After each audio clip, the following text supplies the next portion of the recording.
Hey everybody, and welcome back to Let's Play Mass Effect. We will continue our newest tour of the Normandy. There should be the engine room to check. Actually, I kind of forgot. No, wait. I think this might be... No, this is not at all where I want to go. Oh god. This is not a great start. Doesn't this go down to the... the hangar?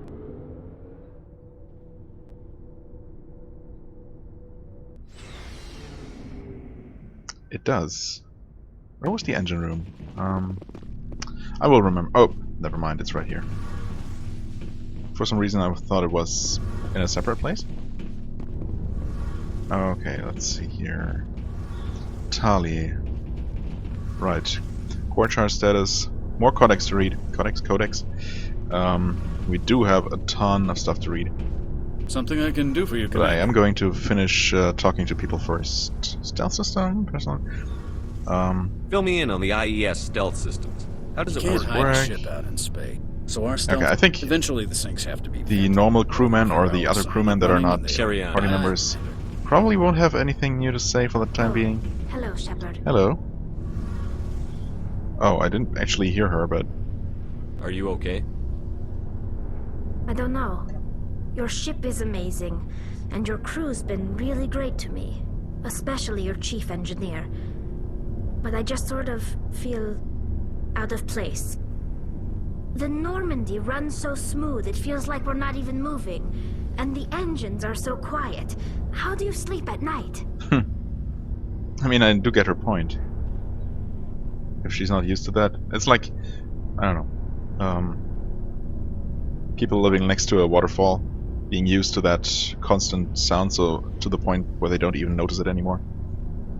And whenever they don't have it, so it is said, I guess. It unsettles them the same way maybe another person would be unsettled by that constant droning.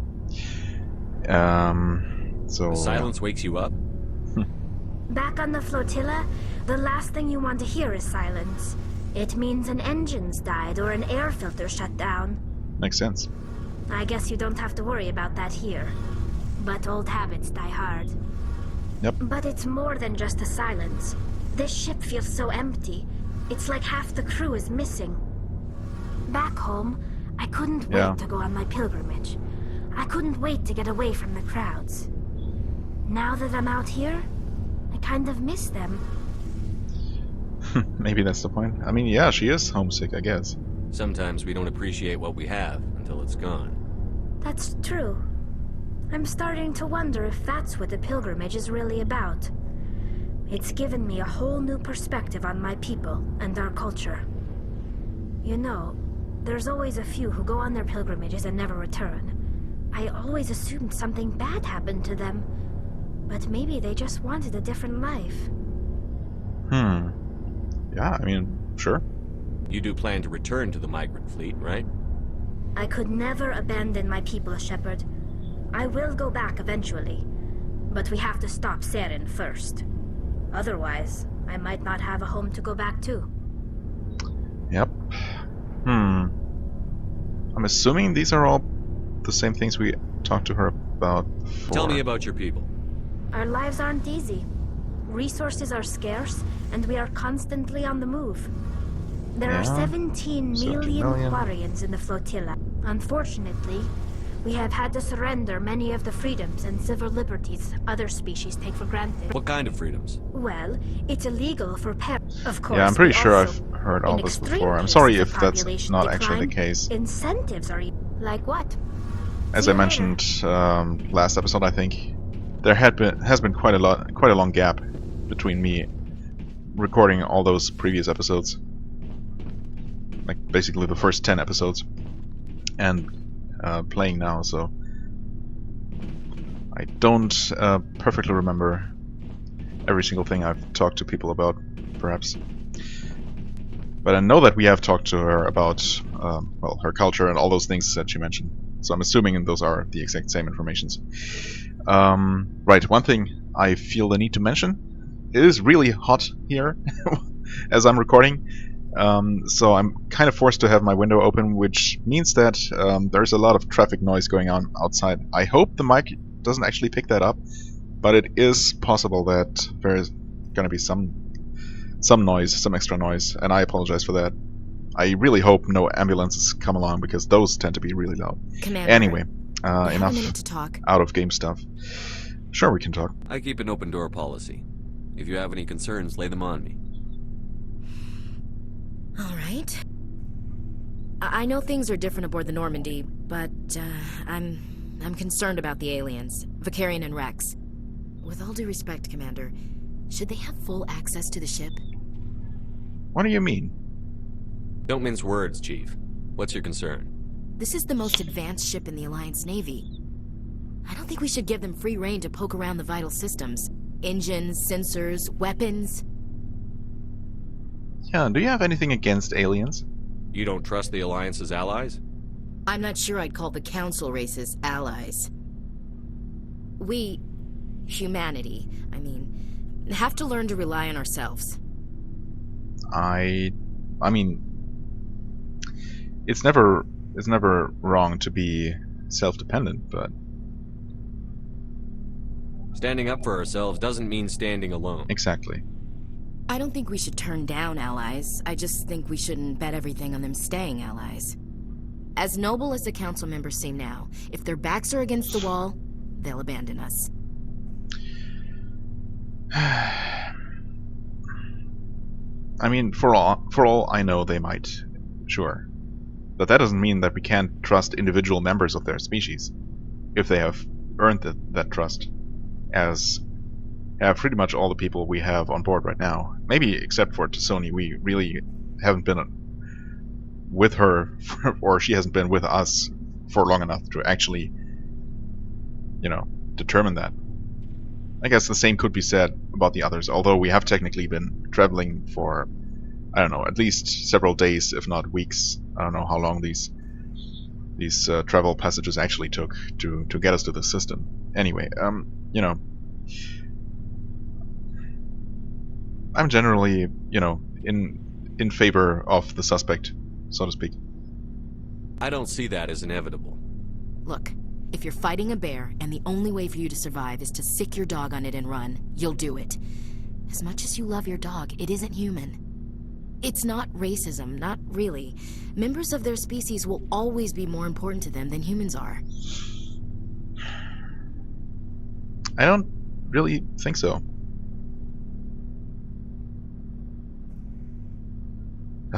I'm really tempted to tell her to stop saying such things.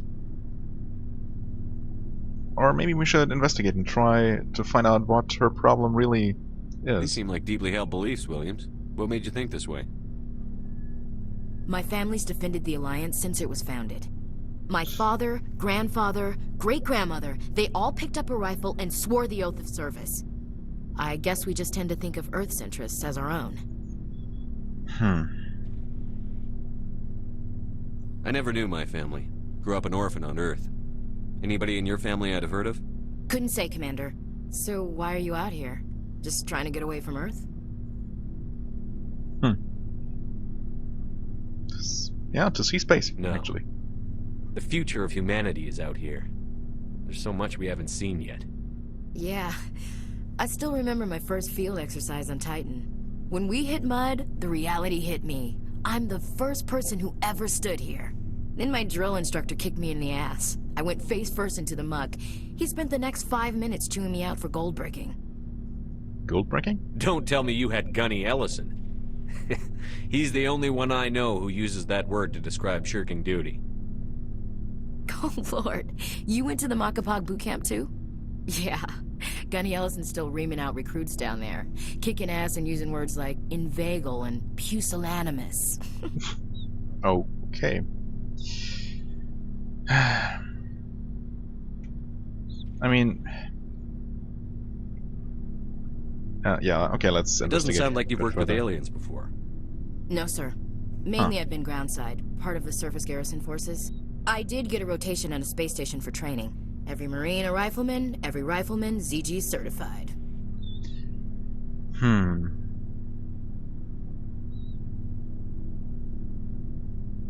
one That's rotation. odd.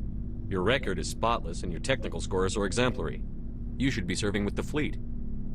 Anyway, that's why I haven't served with many aliens, Commander. Right. Yeah, well, you'll have to now. All right. I can see where your concerns are coming from, Williams. But this is a multilateral mission. You're going to have to work with aliens, like it or not. It won't be a problem, Commander. You say jump, I say how high. You tell me to kiss a Torian, I'll ask which cheek. Yeah, no thanks. Good. I'm glad there won't be a problem. Anything else you need, Commander? Nope. We'll talk later, Williams. Oh, wait. Looking forward to it, Are we sir. doing? Is that like a... Whoops. That's not... No. Commander? How are we doing? Is that like checking on relationship status? What's your opinion on the last mission? Oh. Not sure We, I as in buy our Dr. mission, Tassoni's our team. story about her Gotcha. and her mom not talking. They're family, right? I mean... Might not matter. I mean, we will watch her. I don't want that to sound overly... you know, hostile. And I'm not sure I believe it either. It's better to have her where we can see her. That makes sense. Too bad those ruins got destroyed. Yeah, I mean, they lasted well. thousands of years. That's impressive. That is We'll impressive. talk later, Williams. And it is too Looking bad, forward but to it, yeah, sir. obviously there was nothing to be done about that. Anyway. So, we've got Saren on the run. Do we have him on the run, actually? It won't be long now. Saren's good, but I'm better. Okay. I don't know Good. where that all that He's self-confidence comes from. To the core. I could tell as soon as I met him. Oh, Why didn't you tell me this sooner? yeah. I would have if I thought it was important. Well, I think I'd like to hear about it just the same. This was a while ago. A bunch of mercs were bragging about a job out near the edges of the Terminus systems. They said it paid well and the boss was never around to ride them. They said he was looking for more men, too. So I checked it out. I didn't know Saren was openly recruiting mercs. It wasn't that open, and he only showed his face once. We'd been raiding ships in the area for months when we took out this massive cargo freighter. Our biggest haul yet. I was on board checking bodies for valuables, looking for some extra credits. That's when I saw him. What did Saren want with the ship? I don't know what he wanted. He was just moving through the ship, watching. Couple of the mercs called him by name, but he never spoke to them. Never spoke to anyone. I had a really bad feeling about him, so I got the hell out.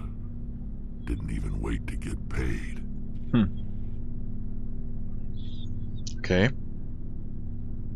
Yeah, what ship was that? Whose ship was it? There was a Volus trading vessel. Big one. Lots of guards. But they were no match for us. I mean, yeah, Vols don't seem like much of fighters. What kind of cargo was the freighter carrying? What was Saren after? I don't know. All I saw on that ship was food and medical supplies. There were some basic weapons, but nothing big. If there was anything of value on that ship, I didn't see it. That's why I didn't mention it sooner. I see. I mean, maybe it was just about getting supplies. That's the only time you saw him? Yeah. Didn't even know who he was. Still wouldn't if I hadn't joined up with you. Yeah, I mean, makes But sense. my instincts were right. Every other merc on that mission turned up dead within a week. Every damn one.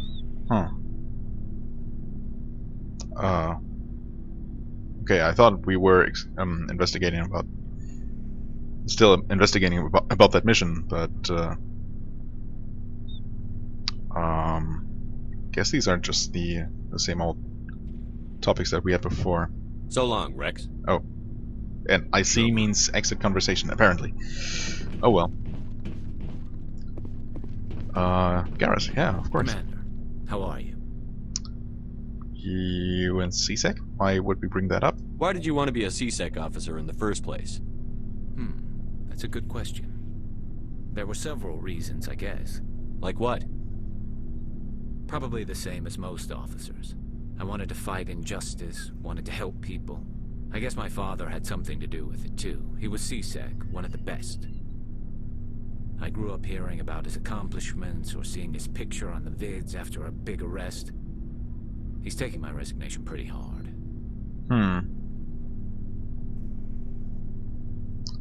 Well, yeah, understandable. That's tough. But you'd think he'd be impressed you're going after Saren. My father's a CSEC man to the bone. Do things right or don't do them at all, he says.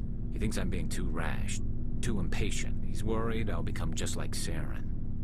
He actually talked me out of becoming a Spectre when I was younger, for the same reasons. Huh. You were asked to be a Spectre? Well, I was targeted as a possible Spectre candidate. Me and about 1,000 other Turian military recruits. I could have received special training, but my father didn't like it. He despises the Spectres. He hates the idea of someone having unlimited power with no accountability. He wouldn't like you, Commander. No offense. I mean, yeah, I can totally see where he's coming from. I suppose I can understand his concern. You can. But Saren's not going to play by our rules, CSEC's rules. Yeah. If you want to nail Saren, you need to send someone who isn't restricted by policies and procedures. I mean... Ultimately, I think that is actually probably true. Why forget about it, though? I mean, if we choose not true, we're probably going to argue it's totally possible to stick by laws and rules and still eventually help justice to triumph and stuff. I don't know. Maybe that's a bit overly pathetic. I really don't know why I would choose to forget about it. Don't get caught up in the details, Garrus. We'll find him and then we'll stop him. That's all you need to know. Yeah, okay, Good well, point. I guess that works. Thanks, Commander. Sure. Oh, we did get a codex for that. I guess more on Garrus's past or something. So we did talk to people here. I think we talked to pretty much everybody, didn't we? That would mean, well, we did not talk to the requisition Looking officer. for supplies? Sure. Let's see what you've got. You bet, Commander. I don't think we got anything new, though. Oh, wait a second. Well, okay. All this stuff is still way too expensive for me to even consider. Well, actually... okay. I see. So we do have 15,500. I guess we could... Could we buy like a really good sniper rifle? Not quite. This is like a Mark IV or whatever. It does have nice damage. Comparison? Ah, yes. Okay. Yeah. So that is pretty much a straight upgrade. Of course, it is just a little bit too expensive, but certainly something to consider. Something else I could do, although that's something I could do off camera, is checking everyone's, leveling everyone up and checking their equipment. I guess that's something I don't need to do on camera. Something I do need to or want to do on camera, though, is the codex. So let's get that out of the way. Council races. Asari Culture. Right. Because of their long lifespan, Asari tend to have a long view not common in other races. When they encounter a new species or a situation, the Asari are more comfortable with an extended period of passive observation and study than immediate action. They are unfazed that some of their investments or decisions may not pay off for decades or centuries. Matriarchs can seem to make incomprehensible decisions, but their insight is evident when their carefully laid plans come to fruition. In interstellar relations, this long view manifests in an unspoken policy of centrism. The Asari instinctively seek to maintain stable balances of economic, political, and military power. Traditionally, Asari spread their influence through cultural domination and intellectual superiority. superiority. They invite new species of advanced development to join the galactic community, knowing that their ideals and beliefs will inevitably influence the existing culture. Torian's culture. While Torians are individuals with personal desires, their instinct is to equate the self with the group and set aside personal desires for the good of all. Torians are taught to have a strong sense of personal accountability, the Torian honor that other races find so remarkable. Torians are taught to own every decision they make, good or ill. The worst sin they can make in the eyes of their people is to lie about their own actions. Torians who murder will try to get away with it, but if directly questioned, most will confess the crime. Torians have a strong inclination toward public service and self-sacrifice, so they tend to be poor entrepreneurs. To compensate, they accepted the mercantile Volus as a client race, offering protection in exchange for their physical expertise. The Torian military is the center of their society. It is not just an armed force, it is an all-encompassing public works organization. The military police are also the civic police. The fire brigades serve the civilian population as well as military facilities. The Corps of Engineers builds and maintains spaceports, schools, water purification plants, and power stations. The Merchant Marine ensures that all worlds get needed resources. Torian's military doctrine, okay. Although they lack the brutality of the Krogan, the skill of the Asari, and the virtuosity of the humans, the Torian military has formidable discipline. Officers and NCOs are lifers with years of field experience. Enlisted personnel are thoroughly trained and stay calm under fire. Torian units don't break. Even if their entire line collapses, they fall back in order, setting ambushes as they go. A popular saying holds, "You will only see a Torian's back once he's dead." Boot camp begins on the 15th birthday. Soldiers receive a year of training before being assigned to a field unit. Officers train for even longer. Most serve until the age of 30, at which point they become part of the reserves. Even if they suffer injuries preventing frontline service, most do support work behind the lines. Biotics are uncommon. While admired for their exacting skills, Biotics' motives are not always fully trusted by the common soldier. The Torians prefer to assign their Biotics to specialist teams called cabals. Command and control is decentralized and flexible. Individual squads can call for artillery and air support. They make extensive use of combat drones for light duties and practice combined arms. Infantry operates with armor supported by overhead gunships. Strategically, they are methodical and patient and dislike risky operations. Tradition is important. Each legion has a full-time staff of historians who chronicle its battle honors in detail. The oldest have records dating back to the Turian Iron Age. If a legion is destroyed in battle, it is reconstituted rather than replaced. The Turians recruit auxiliary units from conquered or absorbed minor races. Auxiliaries are generally light infantry or armored cavalry units that screen and support the main Turian formations. At the conclusion of their service in the auxiliaries, recruits are granted Turian citizenship. Huh. Okay. Aliens extinct races. Of the Prothean Beacon. Right. The beacon was a Prothean artifact unearthed on the Alliance colony of Eden Prime. Its resemblance to the Prothean databanks recovered on Mars provoked immediate interest from the Alliance and the Citadel Council. It provided to be a solid-state data storage device, part of a galaxy-spanning comm network similar to the modern extranet. Intact Prothean paleotechnology is rare. The beacon seemed to promise another quantum leap of technology, akin to the discovery of the Mass Effect drive and relays. Unfortunately, the beacon also drew the attention of the rogue Spectre Saren Arterius and his synthetic allies, the Geth. A dawn raid by his flagship Sovereign resulted in hundreds of civilian casualties. I don't think we knew the name of his flagship before. Or his last name, for that matter. Hundreds of civilian casualties. The beacon was badly damaged. The motives behind the attack are still being investigated. During the recovery operation, the beacon fired a pulse of energy at the executive officer of the Alliance frigate Normandy. Lieutenant Commander Shepard survived and appears to have suffered no ill effects. Well, unless you can call those weird visions ill effects. Afterwards, the beacon fell inert. The mechanism appears to be dead. Right. The beacon... Oh yeah, okay. Right. Planets and locations. Arcturus Station, Gagarin Station. Did we read about Arcturus? Arcturus Station is a gateway to Sol, a 5-kilometer diameter Stanford-Taurus-type space station at the trailing Lagrange point of the gas giant Themis. Construction on Arcturus Station began in 2151 and concluded in 2162. I feel like we've read this before. Karen Mass Relay. Third brightest star seen from Earth. Yeah. Pretty sure we've seen this. I mean, if not, I'm going through this so you can pause and read it again. Yeah. Gagarin Station. Gagarin Station is the largest deep space station built by humanity. Bernal sphere,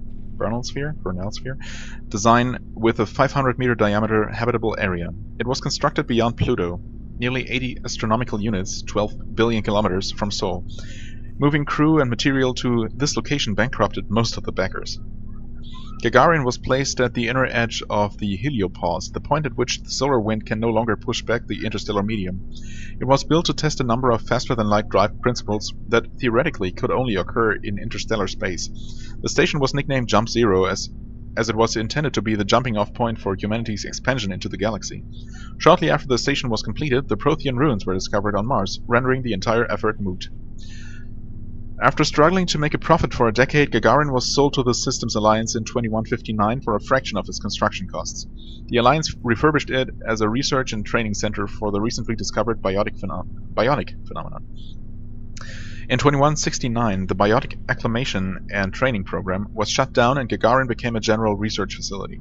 The remote location and intentional isolation from the extranet makes it popular for dangerous research, particularly in the field of artificial intelligence. Humanity's first stable AI, the Alliance-sponsored ELISA, achieved sapience at Gagarin in 2172. Today, Gagarin Station has a permanent population of approximately 9,000. A plan has been proposed to make it to the gravitationally stable barycenter point between Pluto and the Charon Relay. Move it to the gravitationally stable barycenter point between Pluto and the Charon Relay, allowing it to serve as a gateway facility between the Sol and Arcturus systems. The high cost of safely moving its mass has delayed this indefinitely. Alright. Ships and vehicles. FTL Drive appearance. New space travelers ask, what does it look like? Okay. Yeah, it's...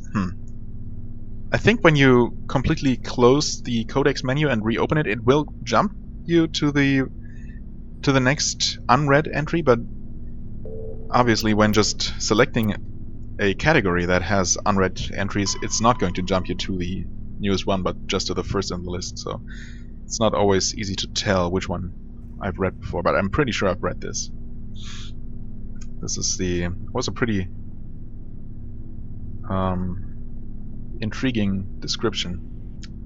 Right, FTL drive charge. As positive or negative electric current is passed through an FTL drive core, it acquires a static electrical charge. Drives can be operated an average of 50 hours before they reach charge saturation. This change is proportional to the magnitude of mass reduction. A heavier or faster ship reaches saturation more quickly. Whoops, that's not the right button. If the charge is allowed to build, the core will discharge into the hull of a ship. All ungrounded crew members are fried to a crisp. All electronic systems are burned out and metal bulkheads may be melted and fused together. The safest way to discharge a core is to land on a planet and establish a connection to the ground, like a lightning rod. Larger vessels like dreadnoughts cannot land and must discharge into a planetary magnetic field. The ship passes the charge from the drive core to the exterior armored hull, then drives into the magnetic field. As the hull discharges, sheets of lightning jump away into the field, creating beautiful auroral displays on the planet. The ship must retract its sensors and weapons while dumping charge to prevent damage, leaving it blind and helpless.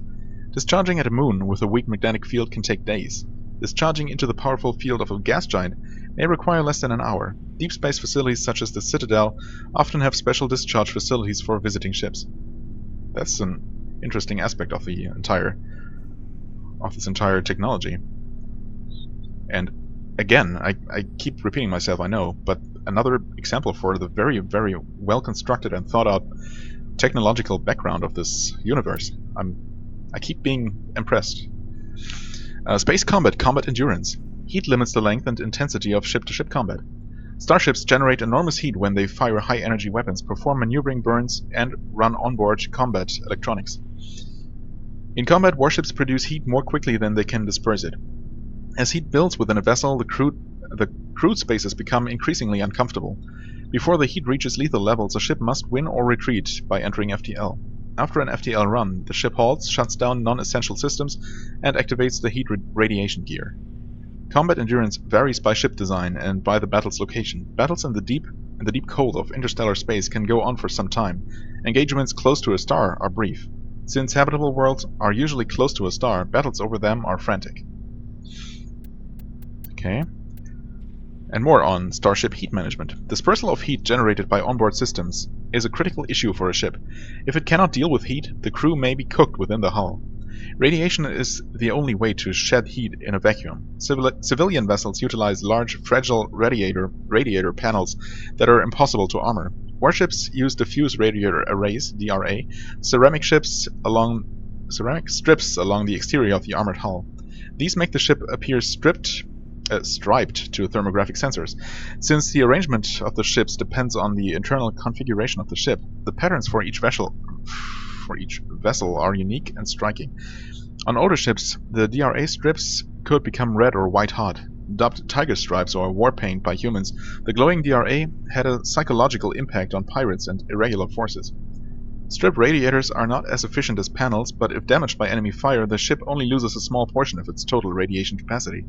In most cases, a vessel's DRA alone allows it to cruise with no difficulties. Operations deep within a solar system can cause problems. A ship engaged in combat can produce titanic amounts of heat from maneuvering, burns, and weapons fire. When fighting in a high-heat environment, warships employ high-efficiency droplet heat sinks. In a droplet system, tanks of liquid sodium or lithium absorb heat within the ship. The liquid is vented from spray nozzles near the bow as a thin sheet of millions of micrometer-scale droplets. The droplets are caught at the stern and recycled into the system. A droplet system can sink 10 to 100 times as much heat as DRA strips. Whatever. Droplet sheets resemble a surface ship's wake through the water. Right, surface ships, okay. The wake peels out in sharp turns, spreading a fan of droplets as the ship changes vectors and leaves the coolant behind. Interesting. Weapons. Guardian.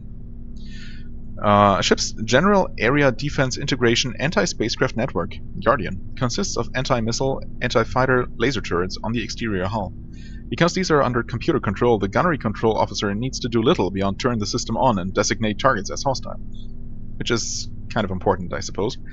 Since lasers move at light speed, they cannot be dodged by anything moving at non-relativistic speeds. Unless the beam is aimed poorly, it will always hit its target. In the early stages of a battle, the Guardian fire is 100% accurate. It is not 100% lethal, but it doesn't have to be.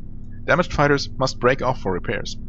Lasers are limited by diffraction. The beam spreads out, decreasing the energy density, watts per square meter, the weapon can place on a target. Any high-powered laser is a short-ranged weapon. Guardian networks have another limitation: heat. Weapons-grade lasers require cooldown time, during which heat is transferred to sinks or radiators.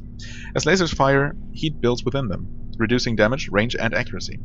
Fighters attack in swarms. The first few will be hit by Guardian, but as battle continues, the effects of laser overheat allow the attackers to press ever closer to the ship. Constant use will burn out a laser. Guardian lasers typically operate in infrared frequencies. Shorter frequencies would offer superior stopping power and range, but degradation of focal arrays and mirrors would make them expensive to maintain. And most prefer mechanical reliability over bleeding-edge performance, where lives are concerned. Solarians, however, use near-ultraviolet frequency lasers with 6 times the range, believing that having additional time to shoot down incoming missiles is more important. Lasers are not blocked by the kinetic barriers of capital ships. However, the range of lasers limits their use to rare knife fight range ship-to-ship combat. Okay. Technology? Did we read about biotic amps? Biotics manipulate Mass Effect fields using dozen of element 0 modules within their nervous systems that react to electric stimuli from the brain. Amplifiers allow biotics to synchronize the nodules so they can form fields large and strong enough for practical use. Amplifiers can improve a specific discipline or talent. An implant is a surgically embedded interface port into which amps are plugged in. On humans, the implant is usually placed at the base of the skull for convenient access, though the user must be careful to keep it free of contaminants. Yeah, that's one issue that I've always wondered about or worried about in such contexts. All these neural implants or neural interfaces. I mean, those seem to be very infection prone. I don't know.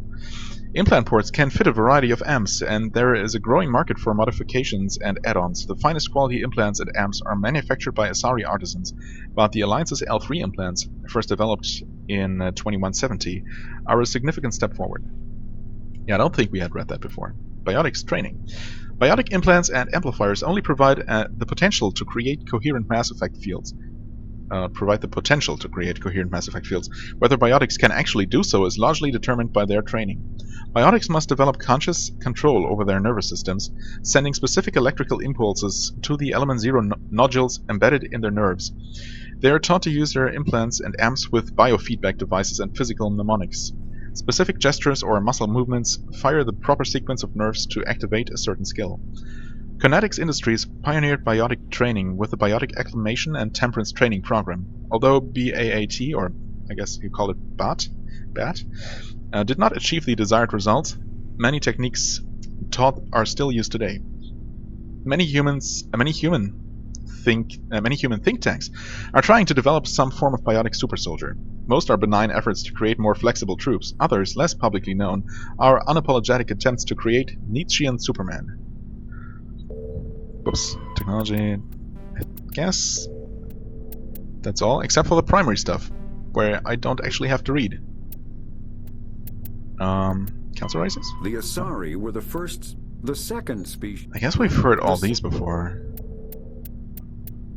Ships and vehicles. Faster than light drives use element 0 cores to reduce space ship combat. Mobility dominates space combat.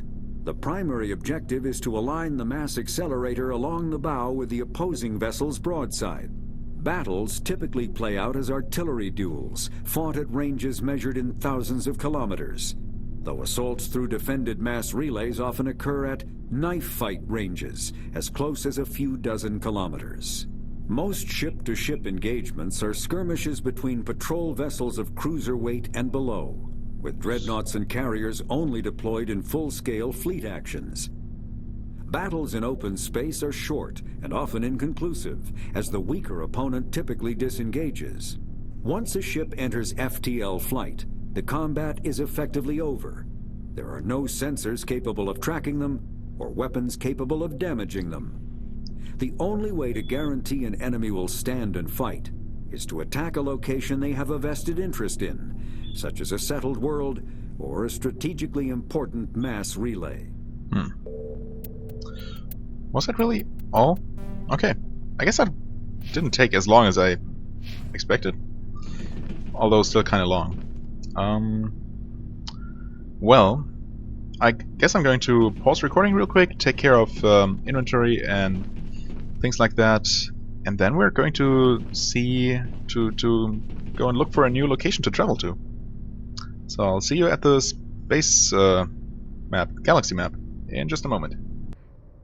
Okay, here we are. Actually, I guess I was wrong, or maybe I'm misremembering something, but I was not able to distribute attribute points where I thought I could. So I guess that's something we'll have to do as we actually assemble a team. Theron, right. Guess we're done here. Whoops, that's... Right, I want to zoom out, not exit. Did I check all the planets in this system? I mean, I'm pretty sure we've looked at these.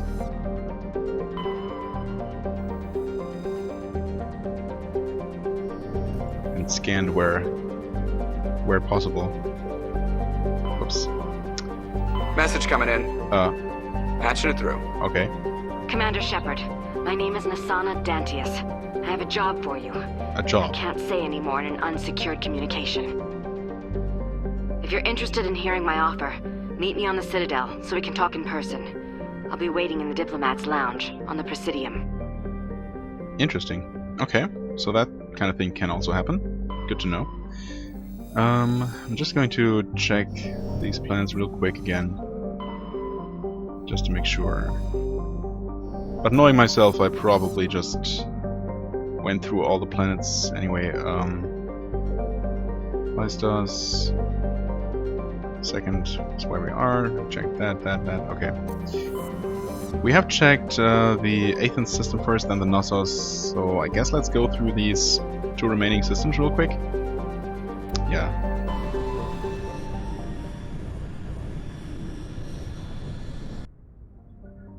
And go from the innermost planet again. Tremanry is a dwarf planet composed of light magnesium silicates with deposits of aluminum. Its surface is covered by wide swaths of ancient dark basaltic lava, possibly indicating the world was created through an impact with some other body in the system. Tremanry's magnetic field is non-existent. This makes it impossible for ships to dump drive charge from orbit. That said, Tremanry's minuscule gravity allows even cruiser-sized vessels to land safely for direct grounding. Okay, so still useful. Second planet. Commander, I'm picking up a signal from the planet's surface. Oh.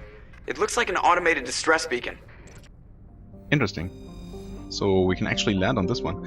Aeolus is a terrestrial planet with an atmosphere of carbon dioxide and nitrogen. Aeolus' surface is covered by white deserts of silicate sand, with only a few areas of igneous rock highlands to break the abrasive dust-choked wind. Aeolus' orbit is congested with debris thrown inwards by the gravity of the gas giant Ontamalka. Due to a high rate of meteor impacts, exploration is highly dangerous. Okay, day length 50 hours, 0.8 Earth atmosphere, 0.87 G. So that's at least good. I am going to scan, or well, take a look at the other remaining planets first before landing there. Altaia.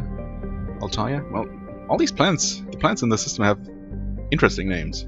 Altaia is an unusually large terrestrial world with a trace atmosphere of methane and ammonia.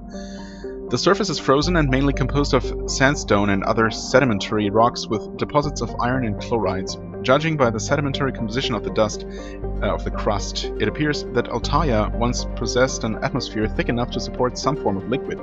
What cataclysm stripped the atmosphere and left the planet to freeze is not currently known. Yeah. Whoops. I keep pressing the wrong buttons, apparently. Right. I mean, Sparta system... Obviously, all 4 systems here have Greek names, but the planet names in this system, maybe Aeolus could be Greek. Tremanry, Altaia, I don't know, those don't sound Greek to me. Or Ontamalka. It sounds maybe like some kind of Indian language. Ontamalka is a large hydrogen-helium gas giant with traces of chlorine and sulfur in the atmosphere. Its massive gravity well tugs many asteroids from the outer belt inwards past the orbit of Altaia and Aeolus and eventually settle into the inner belt. Ontamalka's orbit is congested with hundreds of captured moons. Most last only a few thousand years before being ejected, dragged down into the atmosphere, or ripped apart by tidal forces and added to the gas giant's immense rings. Attempting to navigate this chaotic environment is hazardous at best. Ships without military-grade kinetic barriers are likely to suffer catastrophic impacts. That sounds lovely. Oh, we can actually survey this gas deposit. I mean, for that collection quest, we're only supposed to find like 6 sources of gas, and we've already found like 3 or 4 of them, but pretty much none of the others. Interesting. Alsages. Small distant Alsages is a small terrestrial with a trace atmosphere of methane and argon. The surface is composed of water ice and calcium, with occasional deposits of light metals. During the Alliance's pirate suppression campaign in the 2160s, the Batarian Eluam Ranpera was caught with his frigate Tuneron grounded on Alsages for drive discharge. When challenged by the cruiser Hyderabad, Ranpera refused to surrender. The Tuneron was destroyed attempting to take off. The debris is strewn across the northern hemisphere. So we're probably going to find something here. Rare element. Scans from orbit have detected a small deposit of plutonium. Okay, cool. Right. Well, the second planet was it? Aeolus. How cold is it exactly? -1 Celsius. Oh, that's actually kind of tame. very tame, actually, all things considered. Almost pleasant. Right, so we'll check out Liara, and we'll take Garrus, just so I have a... because I like both characters, and yeah, we have a nicely balanced team. Right.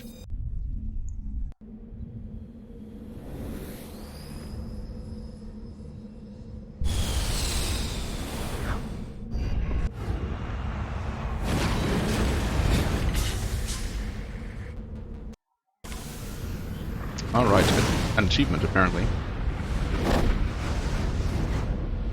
Well, constant barrage of meteors. That's nice. Let's just hope we don't get hit by one of those. It's also a quick save. Also, yeah. I don't know how I could possibly forget about that, but there is an option to zoom in while in the Mako. Someone, one of my rare commenters, thanks at this point, actually reminded me that this is possible and makes aiming easier while in the Mako. Although I think that much of my difficulty last time just stemmed from, you know, lack of oh, this is the this must be where the emergency signal came from. Yeah, lack of... what's the... God, what's the word I'm looking for?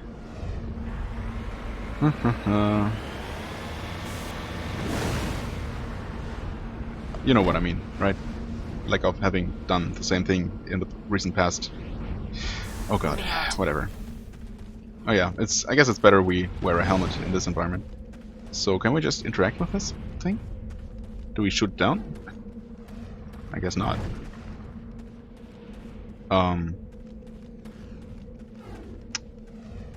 Okay.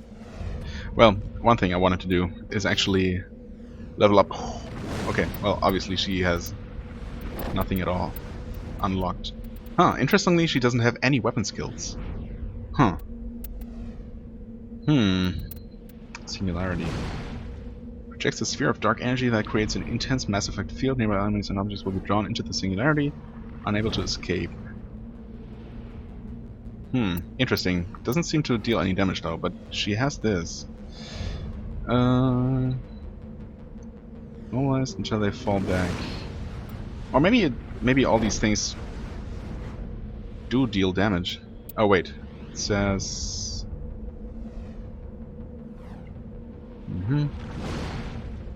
Strength of throw, knocking targets, inflicting greater damage. Yeah, it just doesn't say exactly how much damage it deals, but... I'm assuming that all of these, or most of these, also deal some amount of damage, as does, for example, my discharge, or overcharge ability. Yeah, unlock lift, right. So we do want to unlock her extra skills, I guess. Barrier is nice, of course. Also shield. Stasis. First aid we don't need, because Garrus has that. And so do I, eventually. Right, I have spent my own points. Not Garrus. Let's put some points into Garrus' skills first.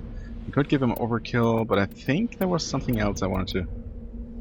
Right, we have unlocked medium armor. Unlock damping. I guess it's a good thing for him to have this as well. And one more point can go into advanced shield boost maybe, because he seemed kind of squishy as soon as we encountered a somewhat stronger enemy. So there we go. I will probably have unlocked most of the skills by the end of the game anyway, so... Okay, let's see here. Lift basically disables an enemy for a while. Right. So that's certainly something I want. Plus throw is her basic attack, or one of her basic attacks basically, so... Right. Warp inflicts 6 damage to the target every second. And lowers damage protection. Okay, so this is like immediately damaging, right? Singularity also immobilizes enemies, I guess. Draws them to a certain point, unable to escape the pull. Yeah, I mean, more crowd control. Possibly also damaging enemies. Dance warp, unlock singularity. Actually, put a point into that. Give her barrier. Right, stasis is another crowd control. If she actually intelligently uses that, or just uses it a lot. Like, as in, if the AI does that a lot, that's already incredibly useful. So let's just go ahead and unlock all kinds of things here. First aid, as I said, we don't really need. Electronics actually increases her shield, so I do want to at least unlock that. It only takes 4 points to unlock 2. Asari Scientist reduces recharge time on all biotics. Actually, by by 4%. First aid heals additional 20%. Only on her, or I hope that affects the entire party. If so, that's also incredibly useful. I think I want to, again, at least unlock her. Shield also overload is really useful to have, and then we'll just put the 4 remaining points into this. Yeah, sounds good to me. I didn't want to just equip her before because I wanted to look at her actual weapon proficiency, but I guess that has turned out to not be a thing at all. So there's that. Equipment. We did find level 3, but yeah, we are not going to use that anyway. Light armor. Right, we didn't have medium armor. That's okay. Shotgun, pistol. We do have the Edge 2. We don't have a higher rank weapon. We actually only have a level 2, or, well, rank 2, whatever you want to call it, sniper rifle, so even the rank 3 I could buy from the shop would be an upgrade, although that is already pretty expensive. And actually, at this point, I have enough money for some reason. I wonder how I made money in the meantime. Didn't really do much of anything. Anyway, I could actually afford the rank 4 sniper rifle. So that's something I might want to do. The thing is, I really don't know how plentiful money is going to be in the long run of the game. I'm assuming that at some point it's not going to be much of an issue, and these 15,000 that it costs will be basically, you know, peanuts. But it might be that that's a major investment that's going to be hurting my finances for a while longer. I don't know. Liara, you can only wear light armor. Right. Currently you have pretty good-ish damage protection, low shields. I wonder if this would be better. It is a higher rank, for one. It has better shields. Guess I like the idea of having lots of shields. Also, what have we here? Cooldown reduction. That's actually possibly one of the best things to give her, because I want her to use her skills like all the time, basically. Let's see here. Smash damage, certainly not interesting. Health regen, meh. I mean, with only one slot available, I guess we're going to give her this. Right. As far as weapons go, I mean, I don't know. What do we want her to use? Maybe an assault rifle would be okay. Let's actually see what Garrus can use here. He has the Avenger 2. I could give him... I have 2 level 3. Actually, just a better Avenger. This one is... Can shoot for longer before overheating. Deals less damage. Yeah, I'm going to just give him this. Transfer upgrades. His sniper rifle hasn't any points in it, so that's not a factor. Medium armor. Light armor. Right, so we upgraded him to medium armor already. And now Sony can get the Lancer 3, I guess. Oh, that is an upgrade over her Lancer 1, so there it is. Right, we didn't have any better armor for her. We can put some upgrades into this, though. Better heat absorption. Yeah, again, I don't know if this actually affects the entire party. As in, if a party member has this, does it help me? I assume that it does. I hope that it does. Weapon stability, I don't know. Extra damage, less rate of fire, and less heat absorption. I could give her this and the heat sink to at least combat the heat absorption to some point. To buffer damage a little bit. I don't know if that's actually tactically sound. Or if I should rather... Weapon stability. I guess stability is pretty bad for combat rifles or assault rifles. Right. We have a bullet upgrade. Never mind then. Obviously I cannot even give her those 2 upgrades I was thinking about. Derp. So in that case, we're just going to... I don't know, weapons force, organics... I like the idea of poisoning enemies. As evil as that may sound. Okay, journal. Novaria, Geth interest. Wait. No, assignments. Asari, missing Marines. Sparta system, Artemis Tau cluster, look for recon team. Okay. I didn't get that assignment before, but I guess this must be the recon team, whose signal we accidentally caught. Asari diplomacy. Meet with Nasana. Right. Okay, that's the woman who contacted us. Alright. Sort by newest. Newest, oldest. Yes. Wait. Hydro system on Argos Road? Oh, now it's sorted by newest. Derp. Okay. Never mind. Just me struggling with the basic interface. Nothing unusual at all. However, we are getting very close to an hour, so I guess I'm going to end this episode here. I'm sorry for a lack of action once more. We did learn a lot, and in my book that's still worthwhile. Absolutely. So yeah, next time we're going to find out what's actually going on here, what I'm supposed to do even in the first place. As always, I thank you very much for watching. I hope you enjoyed. If you did, please hit the like button, leave a comment, and I shall see you real soon. Bye bye.